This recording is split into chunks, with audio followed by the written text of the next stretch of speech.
إن تجتنبوا كبائر ما تنهون عنه نكفر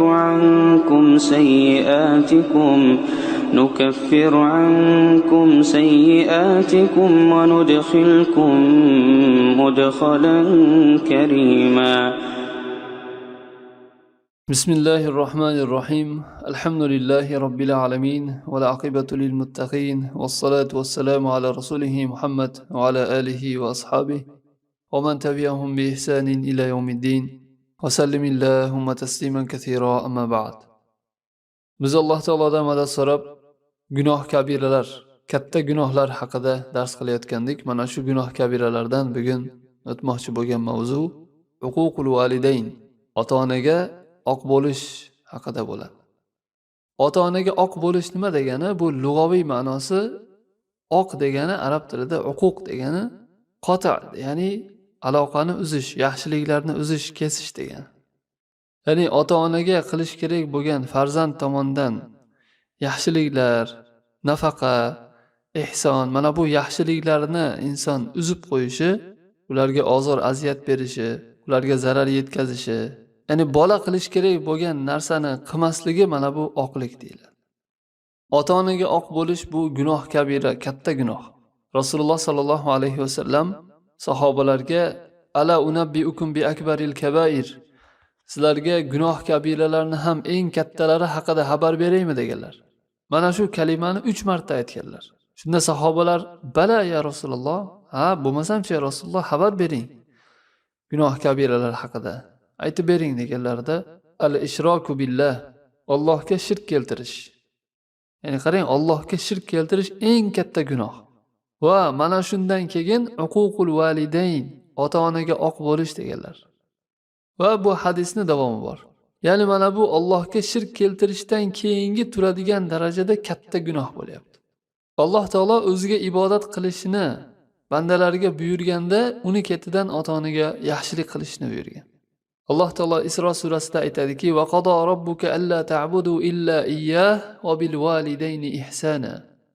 Robbingiz faqatgina o'ziga ibodat qilishga buyurdi.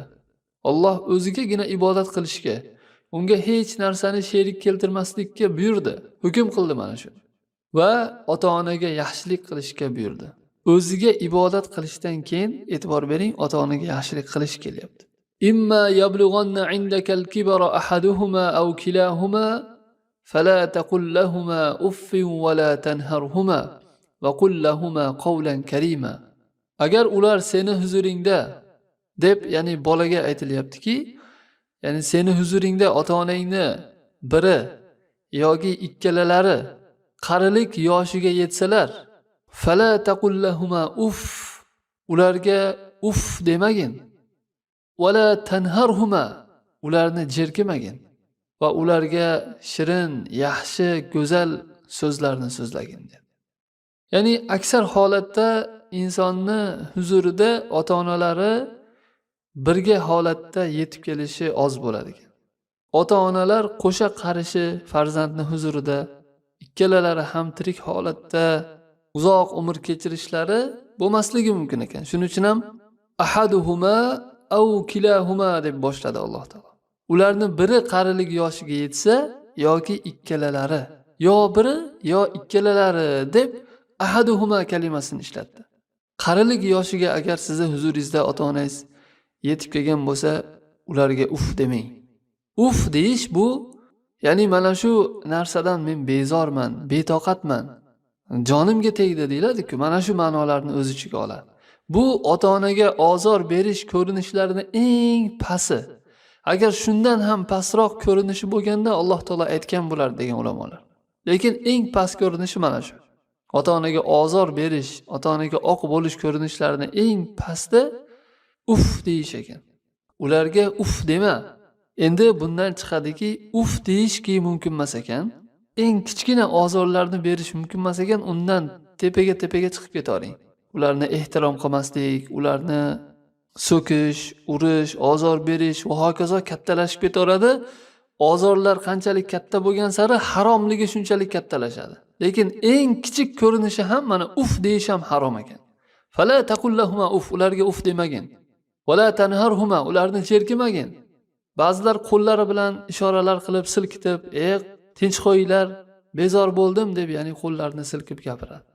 Jerkima ularni va ularga yaxshi gaplarni gapir. Eng topgan shirin, yaxshi gaplaring bor-ku, mana shularni ota-onangga gapir. Waqfid lahuma janahaz-zulli minar rahma, va ular ikkalalariga rahmatdan bo'lgan xorlik qanotingni pastlatgin. Ya'ni oldida past bo'lib, hokisor bo'lib, hurmat ehtirom qilib turgin ularning oldida. Va qur robbirhamhuma kama robbayani saghira, va aytginki, Parvardigorim, ularni rahim qilgin. Ular meni yoshligimda tarbiya qilganlaridek ularni sen rahim qilgin deb aytgan. Yana boshqa oyatda vavassoynal insana bivalidayhi husna, insonga ota-onasiga yaxshilik qilishni vasiyat qildik degan. Ya'ni mana bu Alloh tomonidan bo'lgan buyruq, ota-onaga yaxshilik qilish. Ota-onani oldida bola ovozini ko'tarishi mumkin emas.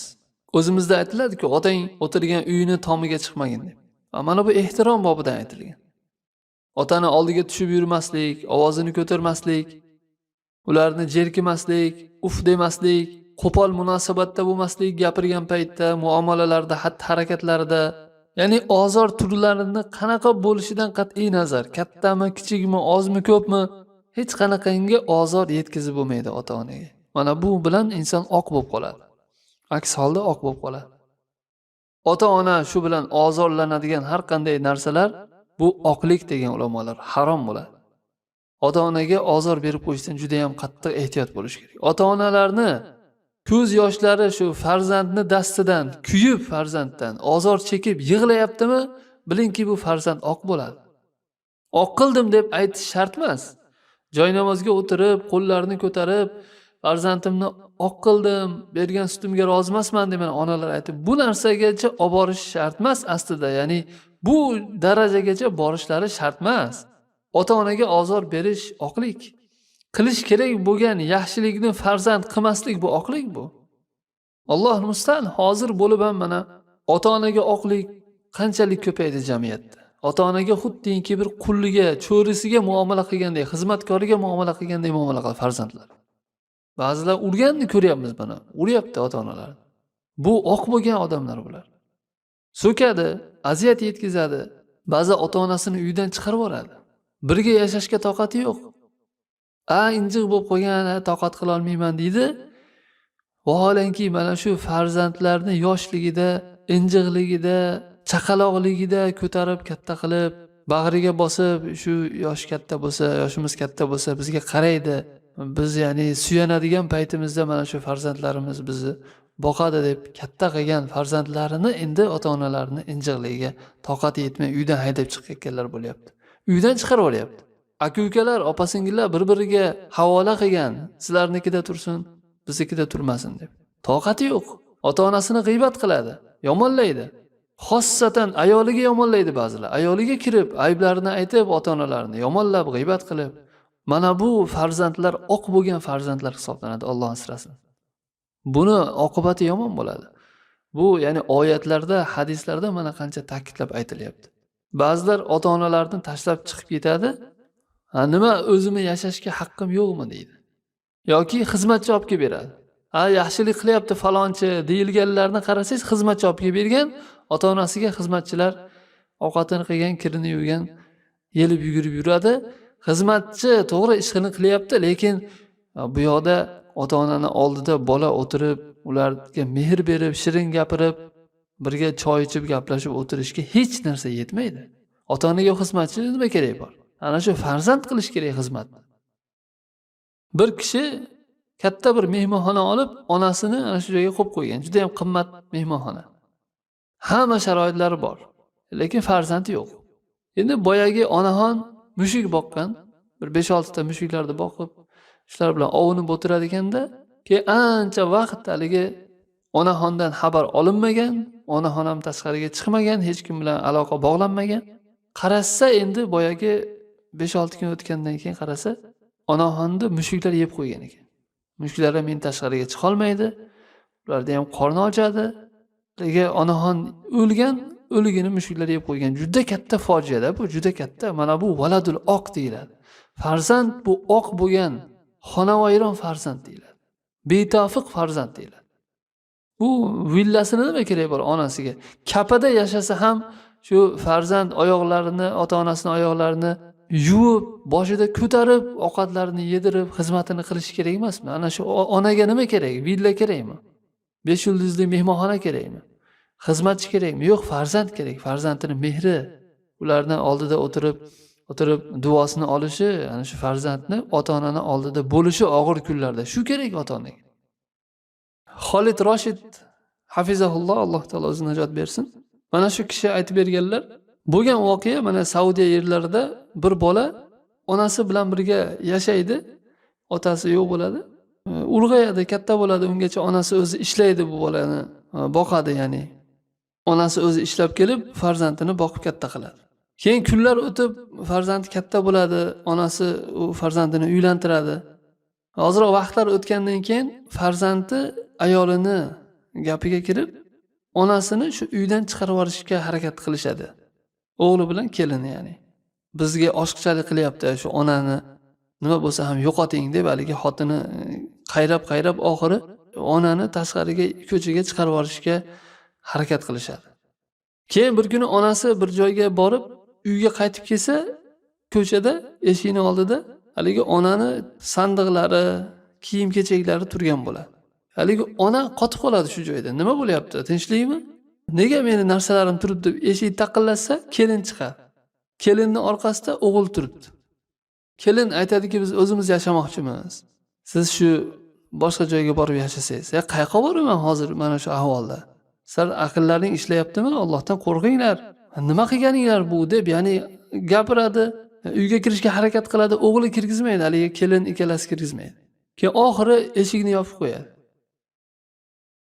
Bu xotin u yoqqa boradi, bu yoqqa boradi, qiynalib, ko'tara olmasdan doktorga tushib qoladi keyin. Doktorda ancha og'rib yotadi. Ancha uzoq vaqtlar og'rib yotadi. Keyin shu kasalxonada joni uziladi keyin. Boyagi ayolning shu kasalxonada joni uziladi.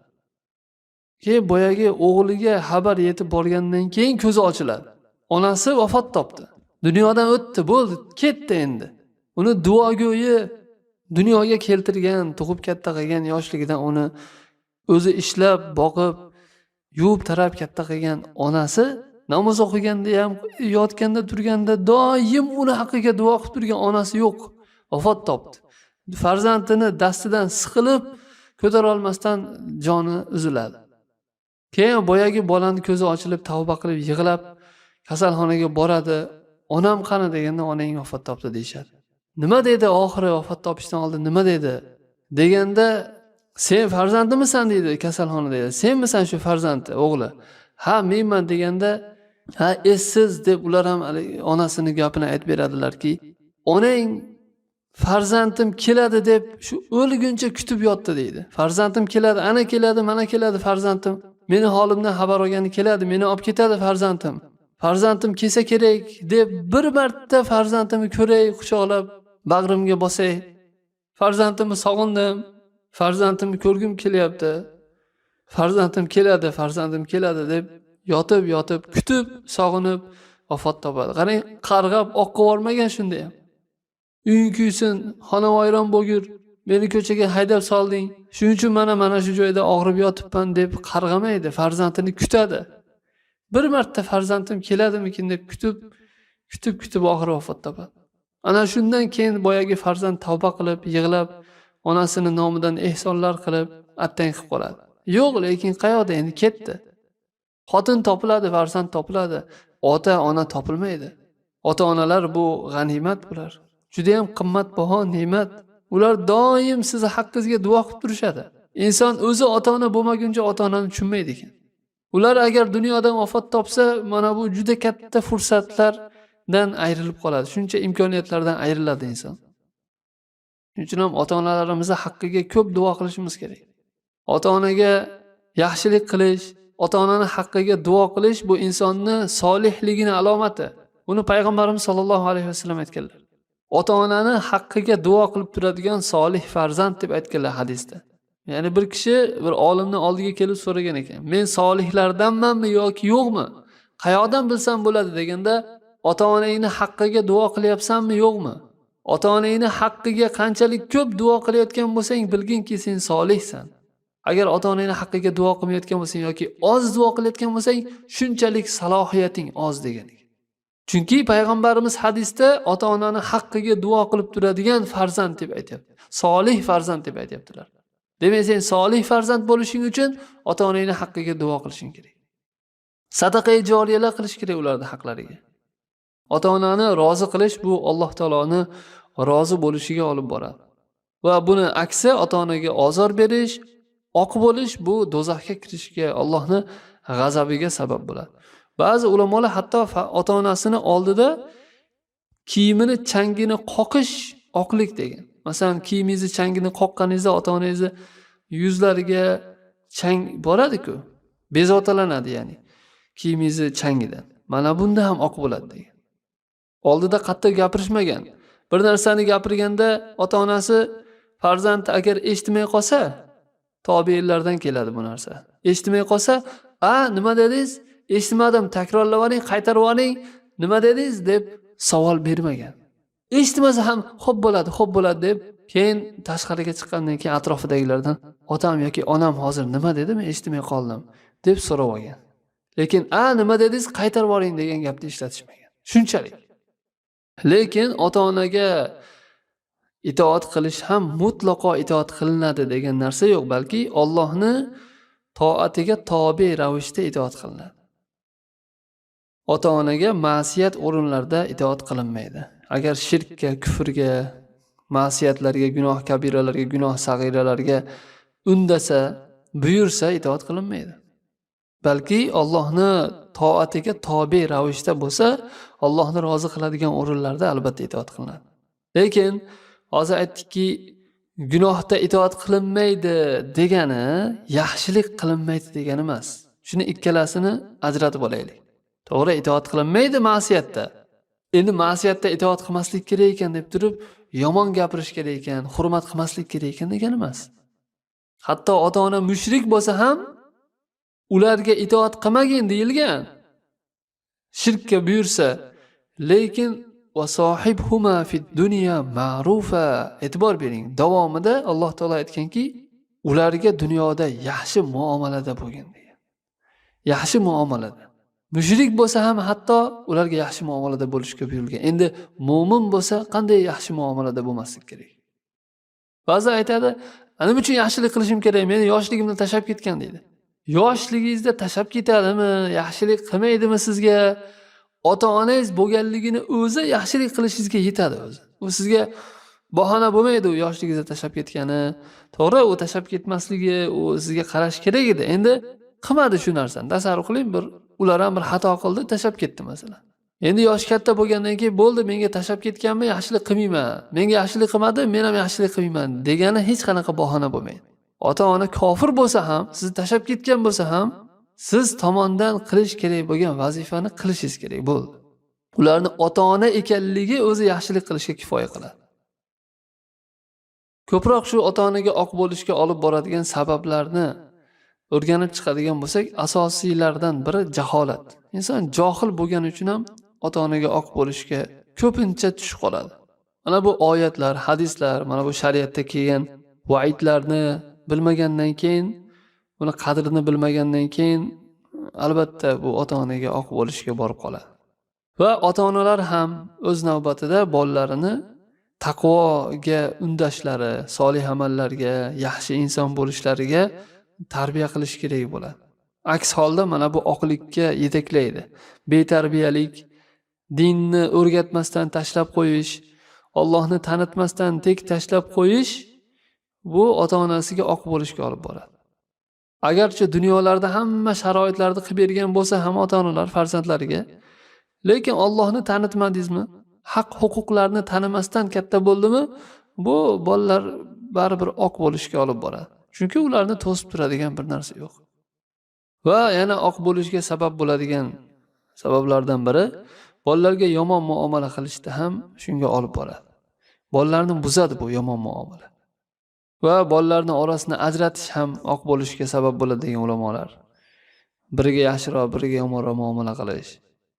Va yana bir narsani aytib ketishimiz kerakki, ota-onalar farzandlarini ularga nisbatan yaxshilik qilishlariga qo'yib ham berish kerak. Ko'pchilik ota-onalarni shu farzandlariga yaxshilik qilishga qo'yib bermaydi, keyin norozi bo'lib yuradi. Ko'pchilik ota-onalarni ko'rasiz, yaxshilik qilay desa ham qo'ymaydi bolalar. Masalan, farzandlari bir yaxshilik qilay, bir narsani olib beray yoki unday qilib beray, bunday qilib beray desa, unamaydi, yo'q deydi. Qabul qilgisi kelmaydi farzandlardan. Yaxshilik qilishlariga qo'yib berish kerak ota-onalar. Qiziqtirish kerak shunga, ularni shijoatlantirish kerak. Mana shuni o'rgatish kerak aslida. Mana bu bilan oq bo'lish, ya'ni bartaraf bo'ladi. Ba'zi ota-onalar har narsaga oq qildim deyveradi-da. Nima bo'lsa ozroq norozi bo'ladi, "Ya oq qildim, ya bu noroziman." Ya'ni bu ota-ona oq qildim degani farzandlardan do'zaxiy bo'lib ketishga roziman degan. Demoqchimizki, shu oq bo'lishigacha farzandni olib bormaslik kerak. Uni avvalo Allohni tanitish, taqvoni o'rgatish, halol haromni o'rgatish, haq-huquqlarni o'rgatish, ota-onaga yaxshilik qilishni o'rgatish ularga. Keyin shu bilan birga qilib qo'ygan kamchiliklarni kechirish, ko'z yumish, sendan ugina, mendan bugina deganday ota-onalar tomonidan ham ularga farzandlar oq bo'lib qolmasligi uchun katta mehnat, katta sababchi bo'lishlari talab qilinadi. Farzand xuddiki bir urug'da ekib qo'ysa, o'zidan o'zi o'sib ko'karib katta bo'lib, keyin oq bo'lmaydigan yaxshi farzand bo'lib qolmaydi-da. Oq bo'lmasligi uchun, shunaqa yaxshi farzand bo'lish uchun demak, ularni shunda tarbiya qilish kerak bo'ladi. Rasululloh sallallohu alayhi vasallam aytganlarki, "Ridor robbi fi ridol valid va saxotur robbi fi saxotil valid." Robbni roziligi otani roziligida va Robbni g'azabi otani g'azabida. Ya'ni ota rozi, Xudo rozi deyiladi-ku bizda. Mana shu hadisdan balki olingandir. Allohni demak g'azabiga sabab bo'ladi. Qarang, ota-onaga oq bo'lish. Lekin aytganimizdek, ota-onaga itoat qilinadi, yaxshilik qilinadi qachon Allohni g'azablantirmaydigan o'rinlarda-da, ma'siyat bo'lmagan o'rinda albatta. Ma'siyat bo'lsa ham, masalan, ota-ona ilm o'qimaysan, namoz o'qimaysan, Allohga toat qilmaysan desa, ha endi nima ham qilardik? Ota-onaga itoat qilish kerak, ota-onani xafa qilmaslik kerak. Ota rozi, Xudo rozi, ona rozi, Xudo rozi deb itoat qilib ketila olmaydi-da. Ha, ota rozi, Xudo rozi qachon? Agar Xudoni rozi qiladigan narsaga buyursa-da, lekin Xudoni norozi qiladigan narsaga ochiq buyurib tursa, yaxshilikdan qaytarib tursa, Allohning roziligini tanlamay otani roziligini tanlab ketilmaydi-da. Mana buni tushunib olish kerak. Ota rozi, Xudo rozi qachonki Allohni rozi qiladigan o'rinda bo'lsa bu. Mana shunday qaydlab tushunamiz. Rasululloh sallallohu alayhi vasallam aytganlarki, "Al-valid awsatu abwabil janna." Ota jannat eshiklarining eng yaxshisi, ya'ni jannat eshiklarining eng yaxshisi ota-onaga yaxshilik qilish sabab inson kirib ketadi jannatga. Fa in shi'ta fahfaz va in shi'ta fadayya. Xohlasang shuni saqlab qol, xohlasang zoya qil degan. Yoki boshqa hadislarda la yadkhulul jannata aqun, jannatga oq bo'lgan farzand kirmaydi. Wala mannanun va chaqimchi kirmaydi va wala mudminu khamrin wala mu'minun bis-sihr. Aroqqa mukkasdan ketgan odam ham, sehrga iymon keltiruvchi odam ham jannatga kirmaydi deyilgan. Mana shularning orasida oq bo'lgan odam kirmaydi deyapti. Abdulloh ibn Amrdan keladi radhiyallohu anhu, bir arobiy kelib so'raydiki, "Ya Rasululloh, gunoh kabiralar nima?" deganda Nabiy sallallohu alayhi vasallam aytadilarki, Allohga shirk keltirish. So'ng nima deganda, so'ng ota-onaga oq bo'lish deb aytganlar. Yana undan keyin nima deganda aytganlarki, al-yaminul ghamus. Insonni jahannamga botiruvchi qasam deganlar. Bu haqida alohida keladi inshaalloh. Va yana bir hadisda la yadkhulul jannata aqun va la mukazzibun bil qadar. Jannatga oq farzand kirmaydi va qadarni yolg'onchiga chiqaruvchi odam ham kirmaydi jannatga. Qarang, jannatga kirmaydi, jahannamga kirishiga sabab bo'lyapti ota-onaga oq bo'lish. Rasululloh sallallohu alayhi vasallam Hasan hadisda aytganlarki, Imom Nasoiy rivoyat qiladi. Abdulloh ibn Amr ibn al-Osdan, "Salatatun la yanzurullohu azza va jalla ilayhim yawmal qiyamah." 3 kishiga Alloh taolo qiyomat kuni qaramaydi. Al-aqu li waliday, ota-onasiga oq bo'lgan farzand, wal mar'atul mutarajjila, erkak shoda ayol, va ad-dayus va dayus. Mana shu 3 kishiga Alloh qaramaydi. Va salatatun la yadkhulunal janna. Va 3 kishi borki jannatga kirmaydilar. Al-aqu li walidayhi wal mudminu alal khamr val mannanu bima a'ta. Ota-onasiga oq bo'lgan kimsa, aroqqa mukkasidan ketgan kimsa va bergan narsasini minnat qiluvchi kimsa deganlar. Mana hammamizga mashhur bo'lgan hadisda Rasululloh sallallohu alayhi vasallam minbarga chiqqanlarida 3 marta amin, amin, amin deganlar. Sahobalar nega amin dedingiz deb aytganlarida 3 ta narsani aytadilar. Shulardan biri qaysiki farzand uni ota-onasi tirik bo'la turib, shularni rozi qilmasdan jannatga kirib olmagan bo'lsa, bu odamni burni yerga ishqalsin, xor bo'lsin degan. Qarang, bir odamni ota-onasi tirik. Ularga yaxshilik qilib, ularning roziligini olib jannatga kirib olmadimi, jannatni qo'lga kirita olmadimi, bu odam xor bo'lsin degan. Mana bu juda ham qo'rqinchli hadis. Ota-onasi tirik bo'lib, yaxshilik qilmasdan aloqalarni uzib, ularga yaxshilik qilishga imkoni bo'la turib qilmay yurganlar tavba qilib hozir tuzatishga imkoni bor. Keyin ertaga kech bo'ladi. Burni yerga ishqaladi. Xor bo'ladi bunday odam. Mana Rasululloh aytayaptilar. Ota-onasi tirik bo'lib turib, roziligini olib jannatga kirib olmagan odam xor bo'ladi. Hatto ular badduo qilsa, duosi uradi farzand. Badduo qilsa agar ota-ona, Rasululloh sallallohu alayhi vasallam aytganlarki, Adabul Mufratda Imom Buxoriy rivoyat qiladi Abu Hurayradan. 3 ta duo borki, bu mustajob deganlar. Mazlumni duosi va musofirni duosi va otani bolani qarshisiga qilgan duosi. Qarg'ab duo qiladigan bo'lsa, duosi uradi. Oq bo'lgan odamni jazosi dunyoni o'zida tezlatib beriladi. Oxiratdan oldin hali. Oxiratda ham bor, lekin dunyoda o'zida keladi. Rasululloh sallallohu alayhi vasallamning oldilariga bir kishi kelib, eng yaxshi, eng go'zal muomala qilishimga haqli bo'lgan odam kim deganlarda onang deganlar Rasululloh. So'ng undan keyinchi deganda onang deganlar. So'ng undan keyinchi deganlarda onang deganlar. So'ng undan keyinchi deganlarda otang deganlar. 3 marta onang, 4-chisida otang deganlar. Mana bu onani haqqi qanchalik ko'pligi. Bir kishi kelib Rasulullohning oldiga, Rasululloh, menga aytingchi, agar 5 mahal namozni o'qisam, Ramazonda roza tutsam, zakotimni bersam, baytni haj qilsam, menga nima bor degan. Shunda Rasululloh sallallohu alayhi vasallam, kim mana shu ishlarni qilsa, u payg'ambarlar, siddiqlar, shahidlar bilan birga bo'ladi qiyomat kuni. Illo deganlar. Ota-onasiga oq bo'lishi bundan mustasno. E'tibor bering. Ota-onaga oq bo'lgan odamga mana bu aytilgan fazilatlar berilmaydi. Ba'zilar ozroq yaxshilik qilgan kishi bo'ladi-da, ota-onasini xuddinki haqlarini ado qilib qo'ygandek bir umraga jo'natib qo'yadi yoki bir nimadir yangi kiyim olib beradi, bir pul beradi, bo'ldi, ota-onasini haqqini go'yo ado qilgandek. Yo'q. Abdulloh ibn Umar radhiyallohu anhu bir kishini ko'radi, onasini yelkasiga mindirib olib Ka'bani tavof qilayotgan bo'ladi. Shunda boyagi kishi Abdulloh ibn Umarga qarab, onamni haqqini ado qila oldimmi deganda Abdulloh ibn Umar radhiyallohu anhu aytadilarki, yo'q, onangni seni dunyoga keltirayotganda chekkan dard alamlari bor-ku, to'lg'oq tutadi. Mana shu to'lg'oq tutgandagi bitta to'lg'og'ini ham haqqini ado qila olganing yo'q dedi. Hali u qo'y, seni dunyoga keltirgan, qornida qancha ko'tarib yurgan, qancha qiynalgan, dunyoga keltirishni o'zi bo'ladimi masalan. Undan keyin boqib katta qilgan. Bir marta tutgan to'lg'og'ini hali haqqini ado qila olmading. Bo'lmasa boshiga ko'tarib Ka'bani tavof qildiryapti onasini. Lekin hech narsa qilganing yo'q deyapti. Lekin yaxshi ish qilyapsan. Lekin haqqini ado qila oldim deb o'ylamagin degan.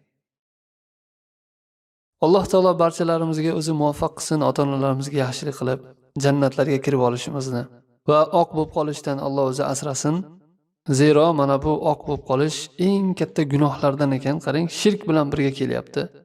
Va ota-onaga oq bo'lib qolish bu insonni jahannamga kirishiga, baraka topmasligiga, dunyoni o'zida hatto uni jazosi tezda berilishiga oxiratdan oldin.